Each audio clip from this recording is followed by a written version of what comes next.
Selamat pagi anak-anak semua. Hari ini sudah hari Minggu lagi.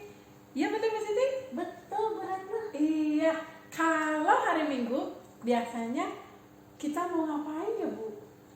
Kalau hari Minggu sih biasanya kita beribadah dong. Oh Ya iya betul. Saat ini juga kita mau beribadah ya Mbak Siti? Ya, betul. Iya, kita mau siap-siap yuk.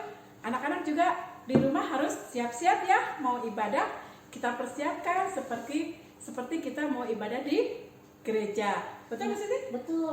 Nah, Bu Ratna, anak-anak juga harus menyiapkan Alkitabnya terlebih dahulu ya. Betul. Ya. Pokoknya harus seperti mau ke gereja, betul? Betul. Iya, Karena betul. kita mau beribadah kepada Tuhan. Tuhan. Jadi disiapkan Alkitabnya.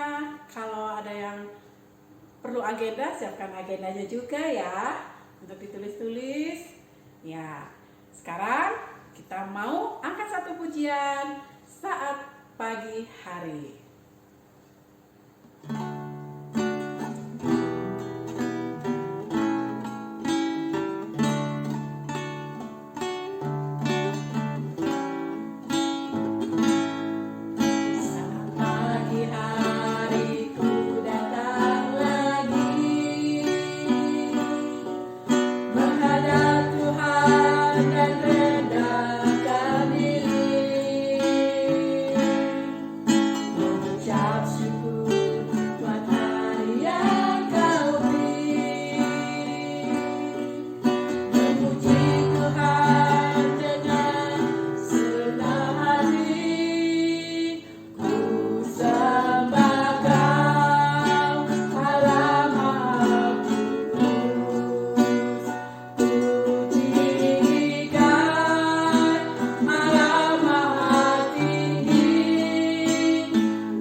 Ya. Tadi kita kan udah memuji Tuhan ya. Iya, betul. Nah, tapi kita belum berdoa.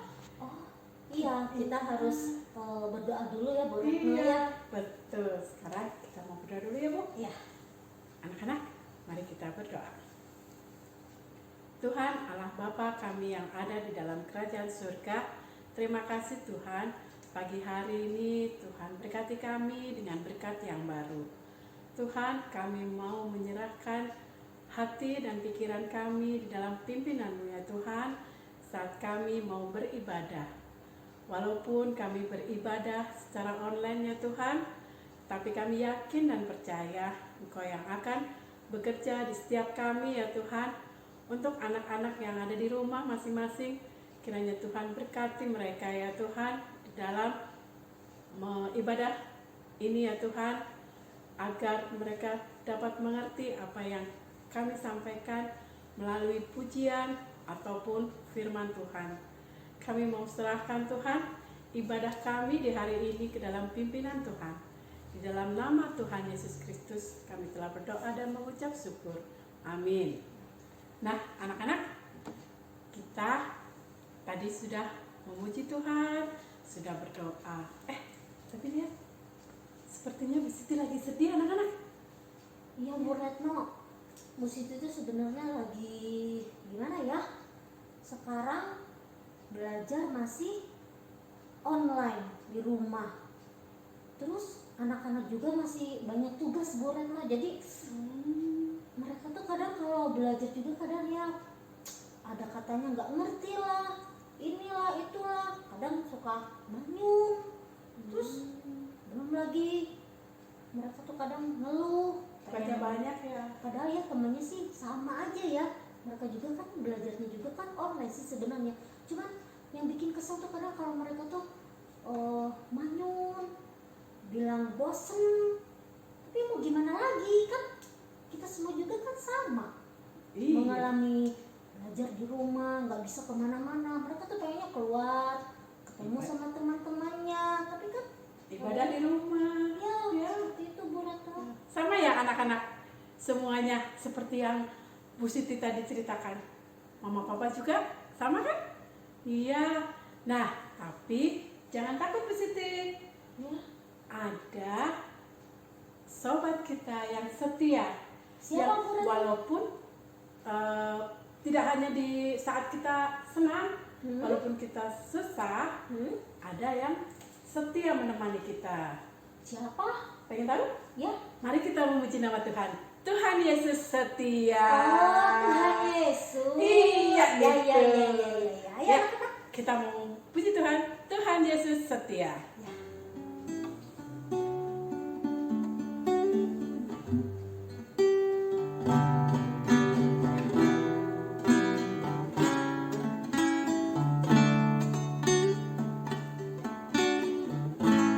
Tuhan Yesus setia. Dia sahabat kita. Dalam segala susahku, selalu menghiburku. Dia mengerti bahasa tetesan air mata. Waktu badai mengamuk dan gelombang menyerang, Tuhan Yesus setia. Sekali lagi dengan semangat. Tuhan Yesus setia. Dia sahabat kita.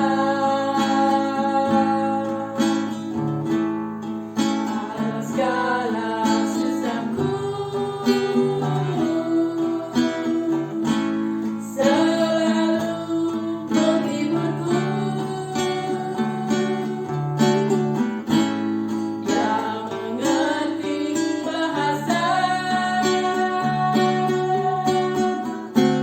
tetesan air mata. Waktu badai mengamuk dan gelombang menyerang, Tuhan Yesus setia.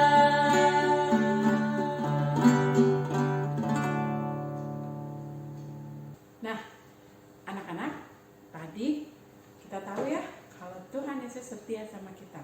Bu Siti, Tuhan Yesus kan udah setia sama kita ya. Betul anak Bu Retno, Tuhan Yesus itu dari dulu sampai sekarang pun tetap setia. Setia. Nah, sekarang kita mau nggak cinta Yesus? Saya Ya. mau dong. Anak-anak, mau nggak cinta Yesus? Mau dong ya, selamanya. Ya. Selamanya, ya? Betul. Betul maksudnya? Betul. Ya. Selamanya. Nah, sekarang saatnya kita akan mendengarkan firman Tuhan. Kita akan memuji nama Tuhan. Ku mau cinta Yesus selamanya.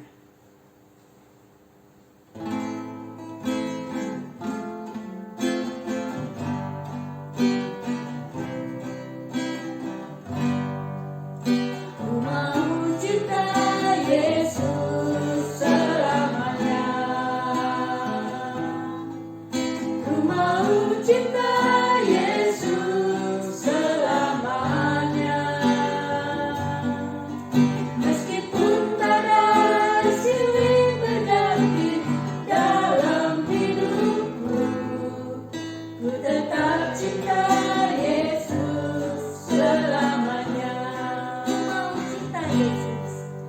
Ku mau cinta Yesus selamanya. Ku mau cinta Yesus selamanya. Meskipun badai silih berganti dalam hidupku, ku tetap cinta Yesus selamanya. Ya Aba, ya Aba, Bapa, ini aku anakmu, layakkanlah seluruh hidupku. Ya Aba, Bapa, ini aku anakmu, pakailah sesuai dengan rencanamu. Ya Aba, ya Bapa, ya Aba, Bapa, ini aku anakmu, layakkanlah seluruh hidupku. Ya Aba, Bapa, ini aku anakmu, pakailah sesuai dengan rencanamu. Pakailah sesuai dengan rencanamu. Pakailah sesuai dengan rencanamu.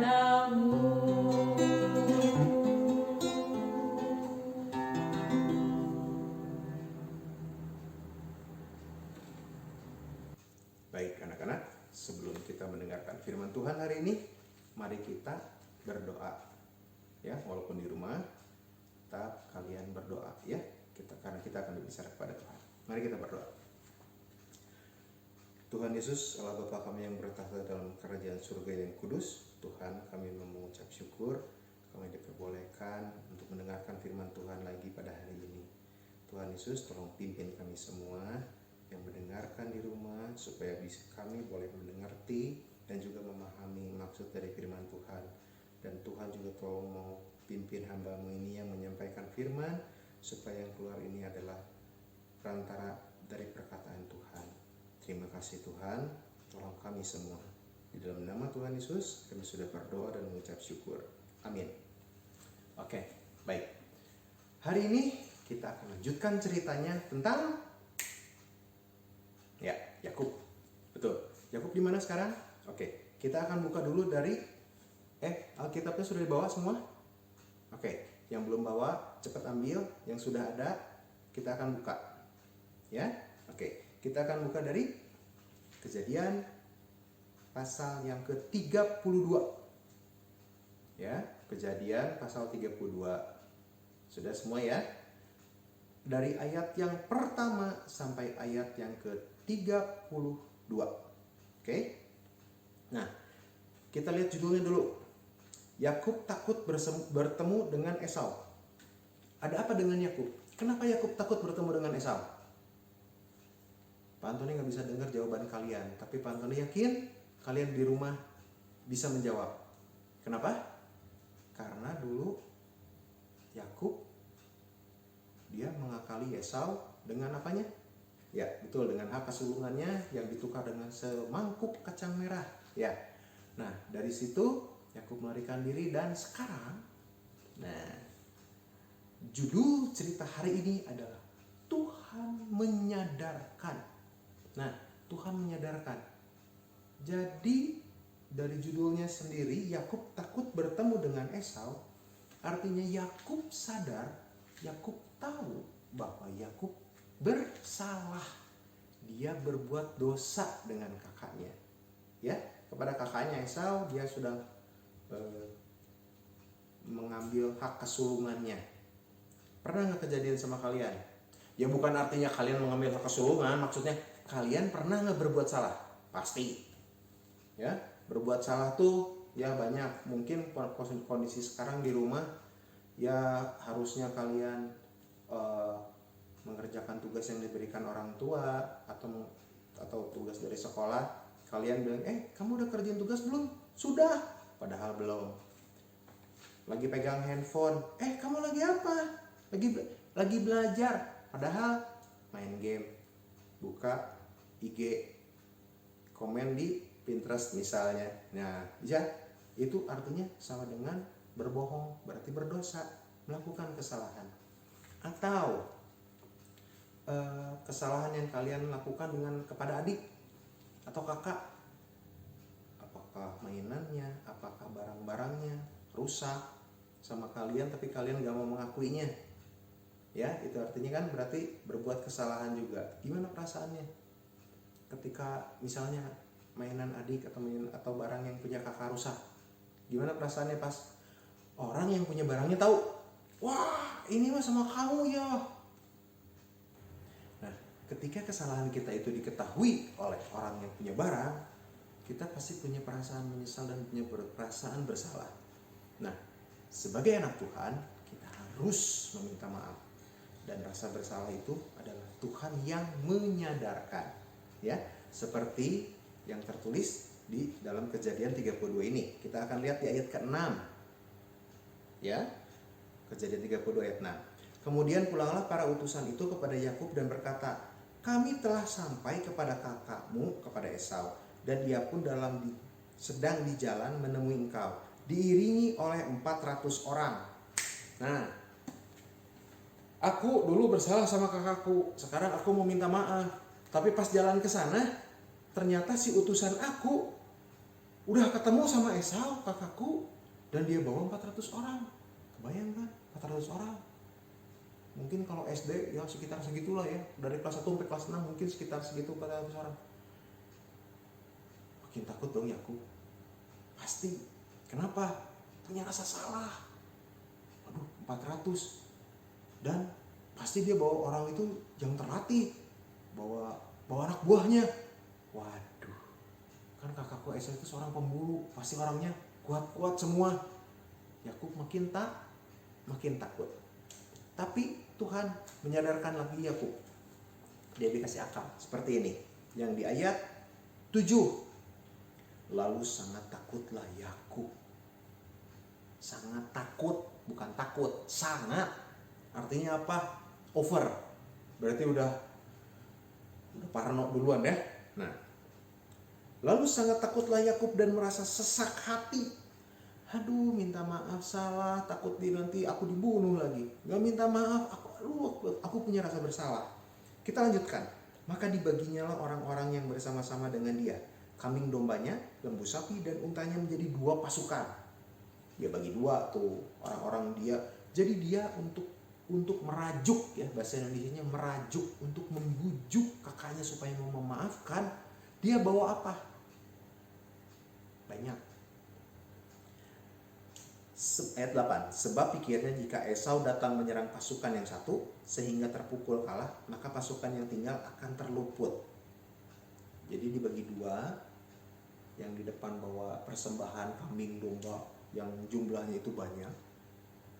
Yang pasukan yang kedua anak istrinya dan para pengawalnya juga sisanya. Berhasil enggak? Kita lihat. Nah, di ayat 11. Yakub mempunyai rasa bersalah dan dia memohon. Dia memohon. Lepaskanlah di ayat 11 nih. Lepaskanlah kiranya aku dari tangan kakakku, dari tangan Esau. Maksudnya lepaskan itu apa? Jadi Esau tidak menaruh dendam. Esau tidak datang pas ketemu sama Yakub. Oh, ini adikku yang dulu telah ngebohongin aku. Tombak kek atau dipanah kek, dibunuh kek gitu. Maksudnya dilepaskan itu gitu. Ya. Sebab aku takut kepadanya. Jangan-jangan ia datang membunuh aku, juga ibu-ibu dan dengan anak-anaknya. Jadi maksudnya dengan istri dan anak-anaknya juga. Bukankah engkau telah berfirman? Nah, engkau di sini huruf besar, berarti dia berkata kepada Allah. Dia meminta kepada Allah. Bukanlah engkau telah berfirman, tentu aku akan berbuat baik kepadamu dan menjadikan keturunanmu sebagai pasir di laut, yang karena banyaknya tidak dapat dihitung. Nah, Yakub tahu bahwa dia akan mempunyai banyak keturunan yang jumlahnya akan banyak, tapi kalau aku mati ya akan nggak ada gitu kan. Nah, bagaimana kelanjutan ceritanya? Di ayat 17 udah dibagi dua tuh, udah dibagi dua pasukannya. Di ayat 17 diperintahkannya lah kepada yang paling muka, berarti kalimat yang paling depan, pasukan paling depan. Apabila Esau kakakku bertemu dengan engkau dan bertanya kepadamu, siapakah tuanmu dan kemanakah engkau pergi? Dan milik siapakah ternak yang di depanmu itu? Ternaknya apa aja? Ayat 14. 200 kambing betina, 20 kambing jantan, 200 domba betina dan 20 domba jantan, 30 unta yang sedang menyusui beserta anak-anaknya, 40 lembu betina dan 10 lembu jantan, 20 keledai betina dan 10 keledai jantan. Itu kalau satu ekornya 5 juta aja ya, itu berapa banyak ya, tinggal kamu kaliin ya. Tadi jumlahin terus kali. Nah, itu segitu banyak. Kan Yakub sudah kaya. Yakub memang diberkati Tuhan. Kawanan ternaknya juga banyak. Jadi itu dikasih buat Esau. Jadi upaya membujuk. Next, ayat 18. Jawablah milik hambamu Yakub. Ini adalah persembahan yang dikirim kepada tuanku Esau. Dan Yakub sendiri pun ada di belakang kami. Begitulah diperintahkannya baik kepada yang kedua maupun kepada yang ketiga dan kepada sekalian orang yang berjalan mengiringi kumpulan orang hewan itu. Katanya, seperti perkataanku tadilah kamu katakan kepada Esau apabila kamu berjumpa dengan dia. Dan kamu harus mengatakan juga di ayat 20, hambamu Yakub sendiri ada di belakang kami. Sebab Yakub berpikir, sebab pikir Yakub, baiklah aku mendamaikan hatinya dengan persembahan yang diantarkan lebih dahulu. Kemudian barulah aku akan melihat mukanya. Mungkin ia akan menerima aku dengan baik. Nah, jadi kenapa Yakub harus capek-capek berpikir, aduh ini pasukan pertama isinya ini, pasukan kedua ini begini, dia bikin strategi. Kenapa? Karena Tuhan menyadarkan Yakub, kamu sudah berbuat salah, kamu harus minta maaf. Hai anak-anak di rumah, kalau kamu punya kesalahan, kamu minta maaf lah. Kenapa? Paling susah loh minta maaf. Paling susah. Kenapa? Gengsi. Pah, maafin aku ya, aku tadi lupa nggak ngunci pintu. Susah loh. Susah. Mah, maafin aku lupa tadi cuci piring. Ya kan? Betul nggak? Nah, dari cerita ini kita mau belajar bahwa Tuhan itu akan selalu ada dalam hati kita apabila kita dekat dengan Dia. Apabila kita dekat dengan Tuhan, segala tingkah laku kita yang salah itu akan disentil sama Tuhan, akan diingatkan oleh Tuhan. Hei, itu salah. Hei, jangan begitu. Hei, itu nggak boleh. Tuhan akan ingatkan. Cuman kitanya berani gak mengakui kesalahan, berani gak meminta maaf. Ya? Oke. Ya, ayat hafalan hari ini kita akan ambil dari Yesaya. Tahu ya Yesaya ya? Yesaya pasal 41 ayat 10. Sekali lagi kita buka sama-sama. Yesaya 41 ayat 10. Kita akan baca sama-sama, ya. Sekali lagi, Yesaya 41 ayat. Oke. Bunyinya demikian. Janganlah takut sebab aku menyertai engkau. Janganlah bimbang sebab aku ini Allahmu. Aku akan meneguhkan, bahkan akan menolong engkau. Aku akan memegang engkau dengan tangan kananku yang membawa kemenangan. Jangan takut apabila kalian melakukan kesalahan. Dan jangan takut juga untuk meminta maaf. Ya, baik. Demikian cerita dari Pak Antoni tentang firman Tuhan tentang Yakub pada hari ini. Mari kita tutup firman ini di dalam doa. Tuhan Yesus adalah Bapa kami bersyukur kami boleh mendengarkan sedikit dari firman-Mu tentang Yakub yang mau mengakui kesalahan dan meminta maaf kepada kakaknya Esau. Tuhan Yesus, tolong ajarkan kami yang masih kecil ini supaya kami juga berani untuk meminta maaf. Berani untuk mempunyai kesadaran bahwa kami melakukan kesalahan. Tolong kami semua, kiranya kami boleh memahami firman Tuhan. Terima kasih Tuhan. Di dalam nama Tuhan Yesus, kami sudah berdoa dan mengucap syukur. Amin. Nah, anak-anak, tadi kita sudah memuji nama Tuhan, kita juga sudah mendengarkan firman Tuhan. Saatnya kita akan memberikan persembahan. Nah, cara memberikan persembahan bisa dititipkan kepada orang tua, dimasukkan ke dalam amplop. Nanti kalau orang tua lewat ke gereja, bisa mampir ke gereja untuk memberikan persembahan. Atau dapat ditransfer melalui rekening GKI yang ada di bawah ini. Ya. Nah, sambil kita memberikan persembahan, kita akan memuji nama Tuhan, bersyukur kepada Tuhan. Boleh tepuk tangan.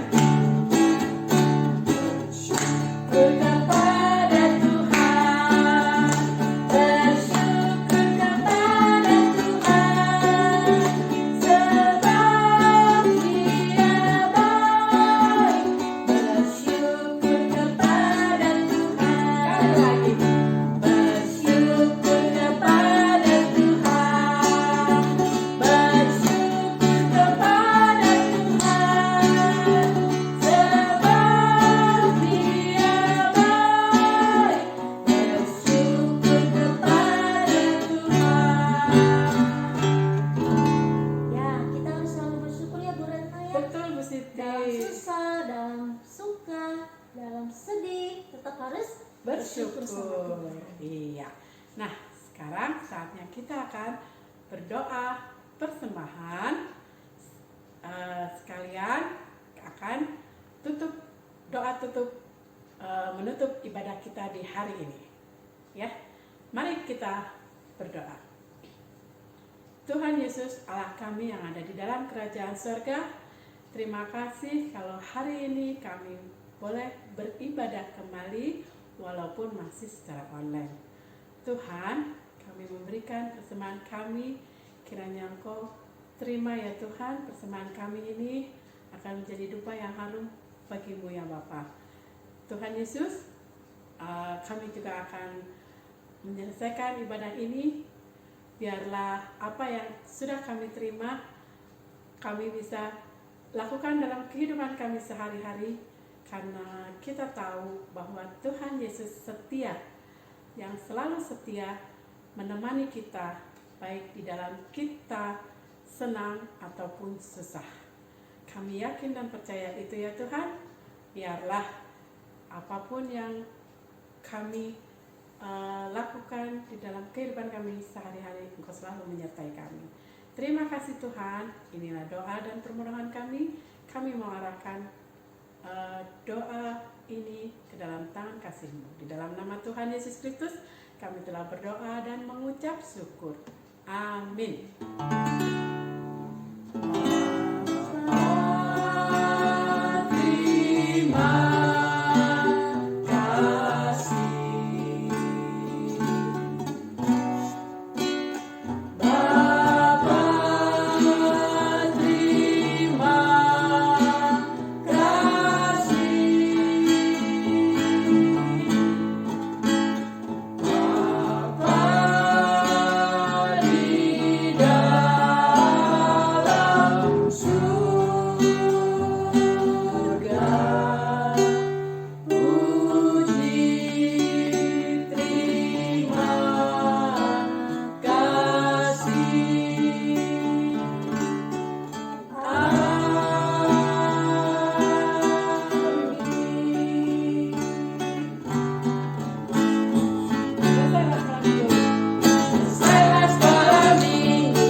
hari Minggu.